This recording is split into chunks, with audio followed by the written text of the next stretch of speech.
Bom, graças a Deus, a nossa aula aqui é teontologia, é a disciplina que estuda sobre Deus. E como Deus me deu essa graça de escrever esse livro também, o título do livro é Deus é Pai. Ele é um tratado de teísmo mesmo. Teísmo é a doutrina de Deus, é um tratado. E aqui nós temos, são 13 capítulos, eu vou falando aqui um a um, tá bem? Dos capítulos. Então, o primeiro capítulo, ele fala assim: Deus pode ser conhecido? É uma pergunta que a gente faz. Tá bom, Deus pode ser conhecido? Se Deus existe, sim, Deus existe, mas ele pode ser conhecido? Aí a resposta é que Deus pode ser conhecido, sim. E a gente viu aqui os argumentos na aula passada que Deus pode ser conhecido pela natureza. Existe o argumento teleológico, e o argumento teleológico significa que o mundo ele é inteligível. Ele é inteligível por causa que ele foi criado por um ser inteligente. E esse ser inteligente, ele deixou sinais da sua existência e um jeito de chegar até ele. Aí nós vemos aí o outro argumento, que é o argumento cosmológico, que significa o quê? O mundo deve ter tido uma origem, e essa origem não é o próprio mundo, é alguém que criou o mundo. É a lei de causas e efeitos. O mundo é o efeito. Qual é a causa do mundo? Deus. Aí o argumento é cosmológico. E consequentemente somos levados para o argumento moral, ético. Existe o certo e o errado. E esse certo e errado, ele nos leva a compreender que existem valores que são bons e valores que são ruins. O ódio é um valor ruim, o amor é um valor bom. E se existe um amor menor, deve existir um amor maior. Portanto, o amor maior a gente chama o atributo de Deus. Deus pode ser conhecido? Sim, Deus pode ser conhecido. Mas Deus não pode ser conhecido na plenitude. Por quê? Porque é um conhecimento que a gente chama que ele é inefável, disse o apóstolo Paulo. Inefável quer dizer, é muita coisa para nós. É muita coisa. Sabe aquela expressão, muita areia para um caminhãozinho só? É o caso de Deus. Deus é muito para nós que não somos tudo isso. A nossa mente não suporta, a nossa alma não suporta, a nossa inteligência não suporta. É muita coisa. Só o fato de você dizer que Deus ele é eterno e nós não somos eternos. Quer dizer, o mortal não consegue conhecer o imortal. O temporal não consegue conhecer o eterno. O finito não consegue conhecer aquele que é infinito.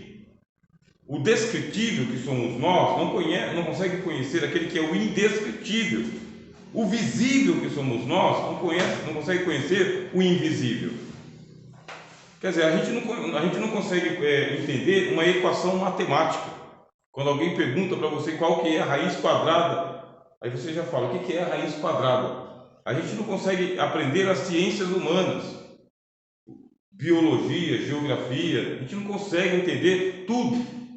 Estamos ainda engatinhando no conhecimento sobre as coisas naturais, sobre as coisas da vida, engatinhando. Aí Deus quer ser conhecido, mas como que nós vamos conhecer Deus? Aí Ele nos deu o livro, isso é importante, tá? Importante. Já que nós temos que ter um conhecimento de Deus, tem que ter uma cartilha para falar sobre Deus, uma cartilha, um beabá. Por onde começa? Começa pelo livro, por esse livro. É um livro que demorou 1.600 anos para ser escrito. E depois que ele foi escrito, ele agora está aí há milhares e milhares de anos sendo estudado. E ainda não terminamos a última página. Já escrevemos muito sobre ele, mas quando chega um tempo como o nosso que nós estamos vivendo agora, um tempo igual esse, hein? Em que nós temos ali a superpotência chamada Rússia invadindo um paizinho chamado Ucrânia. Isso não combina. É uma coisa que não cabe na lógica. A Ucrânia é muito pequena. É como se o Brasil invadisse o Uruguai. O Uruguai é pequeno. O Paraguai é pequeno. Olha o tamanho do Brasil. É o que está acontecendo agora. Aí você fala, mas a Bíblia previu isso?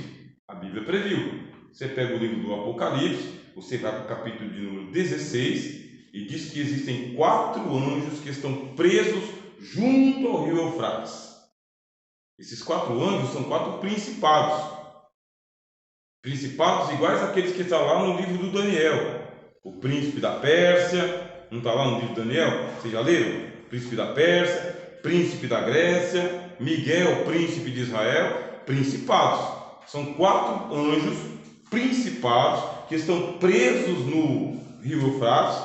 O rio Eufrates é o rio do Éden, tá? Rio do Jardim do Éden. Eles estão presos ali, e a Bíblia diz que estão presos até o ano, dia e hora em que eles serão soltos. E quando eles forem soltos, o rio Eufrates se seca.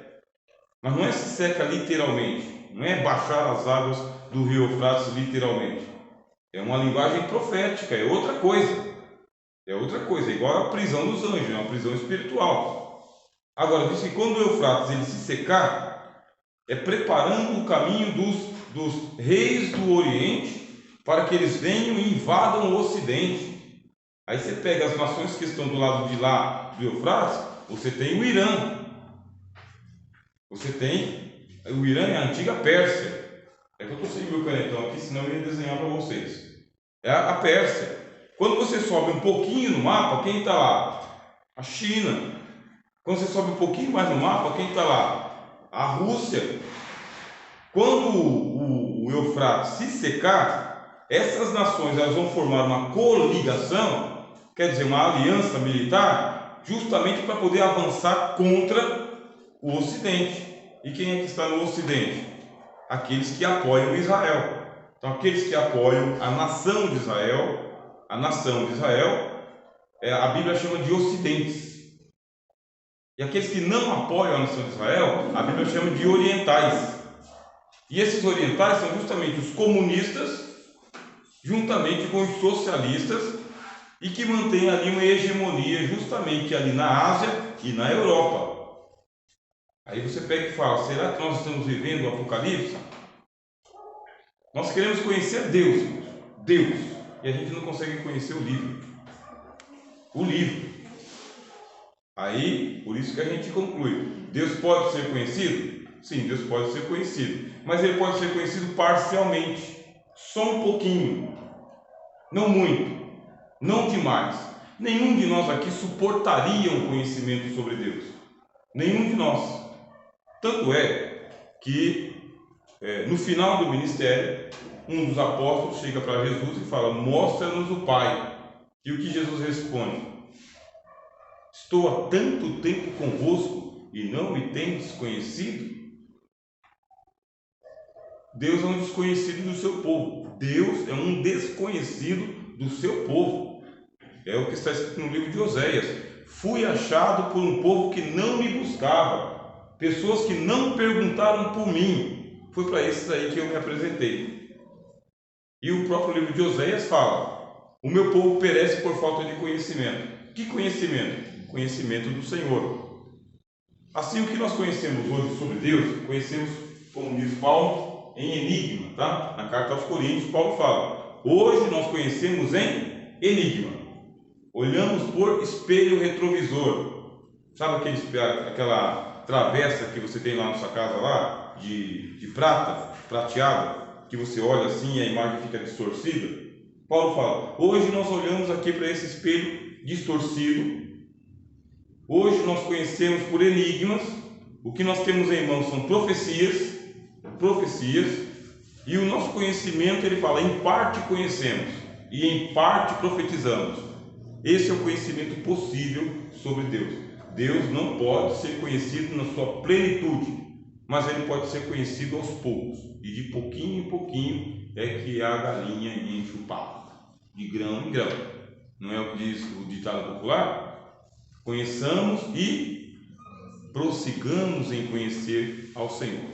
Teve um teólogo chamado Orígenes, que ele disse que o nosso conhecimento de Deus é igual uma viagem de barraca em barraca, de tenda em tenda. Você pega a sua tenda, sua mochila, põe nas costas e caminha. Chega num certo lugar, você acampa, monta a sua tenda, passa uns 2, 3 dias ali, depois você desarma a sua barraca e vai embora de novo. Esse é o conhecimento que a gente tem de Deus, o conhecimento de caminho, de caminhada. E só vai conhecer Deus como é conhecido aquele que chegar lá no novo céu e nova terra. Quem chegar em casa vai conhecer o Pai. O apóstolo João escreveu, então, assim como ele é, o veremos. assim como Ele é, o veremos. E aí nós o conheceremos como dele somos conhecidos também. Hoje não. Hoje é mochila nas costas. Hoje é essa dúvida. Será que é por Deus? Olha só como o nosso conhecimento, né? Será que é de Deus? Será que não é de Deus? Será que essa é a vontade de Deus? Não tenho certeza se é a vontade de Deus. Nem certeza da vontade de Deus a gente tem. Para ver a situação que nós estamos. Mas nós já temos um conhecimento muito bom, que é aquele que Deus nos revelou pelas Escrituras. Tá bem? Entenderam? Bom, o capítulo 1 fala disso aqui. Aí vem o capítulo de número 2. Tá bom? O capítulo de número 2 fala sobre a incomunicabilidade de Deus. O que vem a ser essa incomunicabilidade de Deus? Bom, Deus ele não fala a linguagem dos homens. Não fala a linguagem dos homens. Deus fala a linguagem de Deus. Quer dizer, Deus Pai, Deus Filho e Deus Espírito Santo conversam a mesma língua. Um entende o outro. Jesus fala, eu conheço o Pai e o Pai conhece o Filho. Eu não posso dizer que não conheço o Pai, porque se eu disser isso, eu vou ser mentiroso igual vocês. Vocês leram isso já no Evangelho de João? No Evangelho de João ele fala, se eu disser que não conheço o Pai, eu vou ser mentiroso igual vocês. Eu conheço o Pai. Eu vi as obras do Pai. E as obras que faço, não as faço de mim mesmo. Mas como eu vi o Pai fazendo, eu faço igual. Assim como o Pai ressuscita os mortos, o Filho do Homem também ressuscita os mortos. Quer dizer, Jesus e o Espírito Santo falam a mesma linguagem de Deus. Na carta aos Romanos, o apóstolo Paulo fala que o Espírito Santo, ele intercede por nós com gemidos inexprimíveis. É ele que, segundo Deus, intercede por nós. Por quê? Porque Deus conhece todas as coisas, até mesmo o que vai no coração humano. Quem conhece o homem, senão o espírito do homem que habita no homem? Assim, Paulo fala, ninguém conhece Deus, senão o Espírito de Deus que habita em Deus. E que penetra todas as coisas, até mesmo as profundezas de Deus. O que Paulo fala? É que o Espírito Santo sabe interceder. E nós? Paulo fala, nós não sabemos orar como convém. Você não conhece a linguagem da oração. Você não tem um repertório dos céus. Você não sabe qual que é a intenção de Deus. Você precisa de alguém que seja o intérprete do seu coração para Deus. Quem que é essa pessoa? O Espírito Santo. Na aula que eu ministrei ontem lá na sede, aí vocês vão ver que eu falei sobre a Trindade. Aí eu aprofundei esse assunto. Quando eu colocar lá no canal, que não tive tempo ainda, vou colocar no canal e vou enviar para vocês o link. Aí vocês vão ver lá sobre a Trindade, a doutrina da Trindade, a divindade de Jesus e a divindade do Espírito Santo e a intercessão que ele faz. Tá bem? São quase 2 horas de aula de ontem. Aí vocês vão perceber que eu estou falando a mesma coisa. O Espírito Santo, ele sim se comunica com o Pai. Jesus se comunica com o Pai. E nós?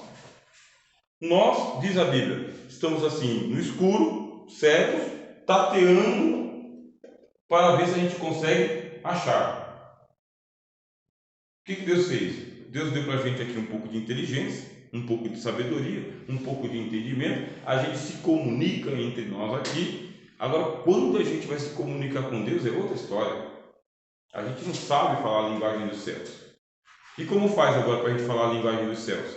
Aí a Bíblia diz, o verbo se fez carne. Quer dizer, diminuiu o verbo, o Evangelho de João, ele diminuiu o verbo, não é o palavrório, tá? As palavras se fizeram carne. Não, é um verbo só.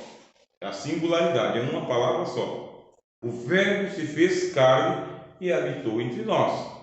Quer dizer, ele desceu e ele trouxe a linguagem de Deus aos homens, e a linguagem de Deus chama-se Evangelho. Olha só, Deus fala a linguagem do Evangelho. Qual que é a linguagem do Evangelho? Arrependei-vos e crede no Evangelho. O arrependimento, a graça, o perdão, a misericórdia, o amor, a virtude, a conversão, a justiça, a paz. Essa é a linguagem do Evangelho. É essa a linguagem que Deus fala hoje. Aí você fala, eu gostaria tanto de falar o idioma de Deus. Não dá, não dá.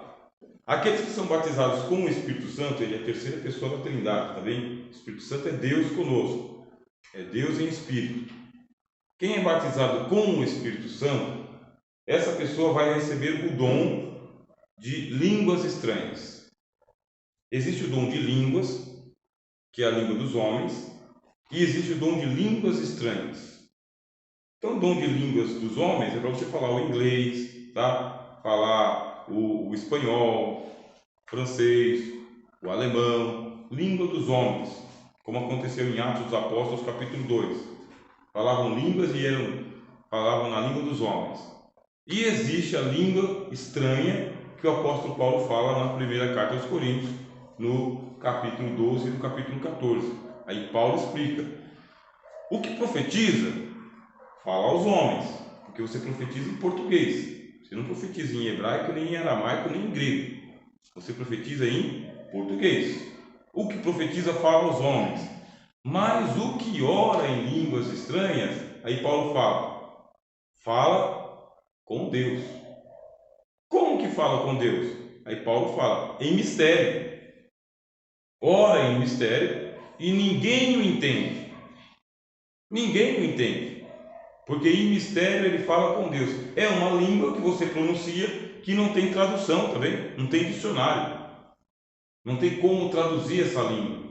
É uma língua que Deus concedeu pelo Espírito Santo para que você, batizado com o Espírito Santo, fale a língua dos céus.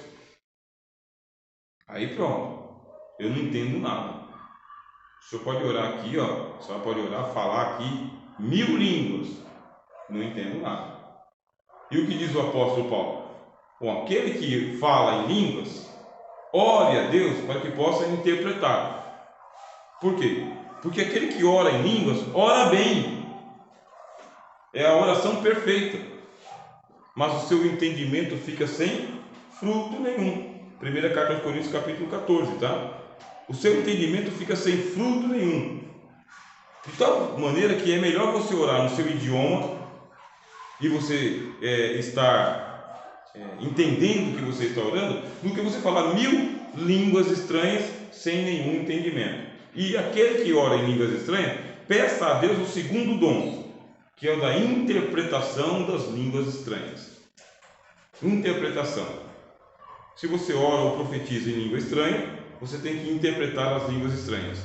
Se não tem intérprete, Paulo fala, ora consigo mesmo. Não tem intérprete, você não vai parar de orar em línguas estranhas porque você não entende. Você continua orando. O apóstolo Judas fala, orando no Espírito Santo. Quer dizer, o Espírito Santo nos ajuda em nossas fraquezas, Romanos capítulo 8. O Espírito Santo conhece a linguagem de Deus, Romanos capítulo 8. O Espírito Santo nos ensina a orar, Romanos capítulo 8. É Ele que intercede por nós com gemidos inexprimíveis, Romanos capítulo 8. Sou batizado com o Espírito Santo, eu começo a orar em línguas estranhas. Ninguém entende, mas o Espírito ora bem. 1 Coríntios capítulo 14. Mas o entendimento está sem fruto. Se está sem fruto, ore no Espírito. Judas capítulo 1. Tem essa oração. É uma linguagem que só Deus entende. Só Deus entende.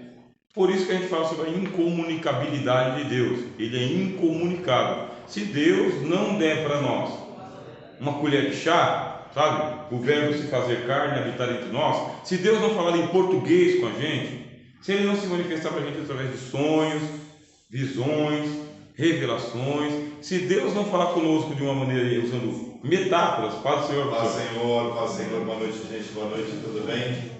Eu só vim olhar o rosto de vocês hoje, dá de saudade. Tudo bom, pastor? Satisfação, queridão. Desculpa atrapalhar aí. Não atrapalha não. É que desde quando começou não tive a oportunidade de vir ainda. Eu falei, não, hoje eu vou lá fazer uma surpresa, vai que tem um café. A gente está no grupo, aí eu vai levar bolo, tu vai levar isso. Eu falei, meu Deus do céu, eu preciso pegar esse bando. Sério, mandou o pastor Marcos? Sim. Isso, né? Parece bastante, viu? Deus abençoe, boa aula para vocês, viu? Obrigado, pastor. Tá? Vim só para dar uma aula. Amém. Ali, eu vou tomar um café dali, eu posso tomar, né? Amém. Você falar não pode, eu não posso, hein? Vou colocar um som aqui para abençoar quem fez aquele café. Eita, Jesus, aleluia! Ô, glória! Então vocês percebem o tamanho de quem Deus é e o tamanho de quem a gente é? Com essa ideia, vocês tentem agora ler o livro de Jó. Com essa ideia da incomunicabilidade de Deus, agora vocês entendem o que Jó quis dizer no final do livro. Ele disse: Vocês querem que eu leia? Não, leia o texto. Jó falando. Aí, Jó falando, tá bem? Com Deus. Até agora, Jó falou. Jó falou o livro todo. Falou de Deus, falou que não estava entendendo, que estava sendo injustiçado, que não entendia o que ele tinha feito de errado para merecer tanto castigo assim, que não deveria ter nascido. Falou bastante. Quando chega no final do livro de Jó, aí Deus aparece para Jó. E como que Deus apareceu para Jó? No meio de um redemoinho. Você imaginou fazer visita para um enfermo moribundo terminal, e ao invés de você chegar lá com flores e boas palavras, você chega com o pé na porta e você dá uma bronca no doente, falando: você está aí quase morrendo e está falando essas coisas? Foi o que aconteceu no livro de Jó, é só você ler, tá bem? Deixa eu achar aqui para vocês. Daqui a pouco eu dou uma parada aí, a gente liga o ventilador, vocês vão refrescar, tá? Só tem um pouco de paciência, que não dá para ficar com o ventilador ligado, senão a gravação fica inaudível, não dá para ouvir. Bom, a história de Jó está terminando. Chega lá no capítulo 38, a Bíblia diz: depois disso o Senhor respondeu a Jó de um redemoinho. Você imagina, Deus chegou num redemoinho, um furacão perto de Jó. Jó está quase morto, ele é só pele e osso. E é assim que Deus chegou para poder exortar Jó, dessa forma. Aí Deus falou também. Jó falou bastante, aí Deus falou. Deus falou no capítulo 38 todinho, sem parar, sem ganhar fôlego, sabe? Sem ganhar fôlego. Uma em cima da outra, uma em cima da outra. Capítulo 39, Deus falou. Capítulo 40, Deus fala. Capítulo 41, fala. Deus falou com Jó do capítulo 38 até o capítulo 41, sem parar, sem ganhar fôlego, um fôlego só, parecia uma metralhadora, e o Jó só ouvindo. Quando chega no 42, aí o Jó viu que Deus ficou caladão. Aí Jó fala assim: e respondeu Jó ao Senhor e disse: bem sei eu que tudo podes, e nenhum dos teus pensamentos pode ser impedido. Quem é aquele, disse tu? Ele está repetindo o que Deus falou para ele. Quem é aquele, disse tu, que sem conhecimento encobre o meu conselho? Sem conhecimento. Falou que Jó falou, do capítulo 3 até o capítulo 37, falou sem conhecimento, hein? Deus humilhou Jó com a sua aparição, com a sua visão. Por isso, falei do que não entendia. Quem disse isso? O próprio Jó, não é o professor Rogério. Ele falou do que ele não entendia. É o que diz o texto. Coisas que para mim eram maravilhosíssimas e que eu não compreendia. Falei sem saber, sem conhecer, sem compreender nada. Escuta-me, pois, e eu falarei. Eu te perguntarei, e tu ensina-me. Com o ouvir dos meus ouvidos ouvi. Eu só repeti o que falaram para mim. Senhor, me dá um desconto. O que eu falei é porque eu ouvi falar. Então, com o ouvir dos meus ouvidos eu ouvi. Mas agora tudo mudou, porque agora eu estou vendo o Senhor. Agora que eu estou vendo o Senhor, por isso me abomino e me arrependo no pó e na cinza. Perceberam? Deus é incomunicável. Deus é muito misericordioso. É você entrando na prova lá e começa com aqueles questionamentos, aquelas orações, aquele apavoro, aquela angústia. Alguns aqui já dizendo que vai largar tudo, que não adianta nada, está por aqui. Deus não ouve, Deus não vê, Deus não vê não sei o quê. E Deus lá no céu, lá vendo que você está fazendo igual o Jó fez. Só que você nem está na situação de Jó. E está fazendo mais ou menos o que Jó fez. Falando de coisa que você não sabe. Deus poderia vir num redemoinho com você também. Não vem não. Mudou a dispensação, tá bem? Mudou, agora nós estamos em um Novo Testamento. E o Novo Testamento, o Espírito Santo atua de uma outra maneira. E essa nova atuação do Espírito Santo dá para a gente aqui muito tempo para a gente começar a compreender a linguagem de Deus. Quando você vai compreendendo a linguagem de Deus, você vai mudando o seu vocabulário também. Você muda o seu jeito de falar quando você aprende a língua que Deus fala, que não é a língua dos anjos. Existe a língua dos homens, a língua de Deus e a língua dos anjos. Deus não fala essa língua dos anjos. Deus fala a língua dos homens, e essa língua dos homens é o que está no Evangelho. Vocês entenderam? Querem perguntar alguma coisa? Aproveitar a oportunidade?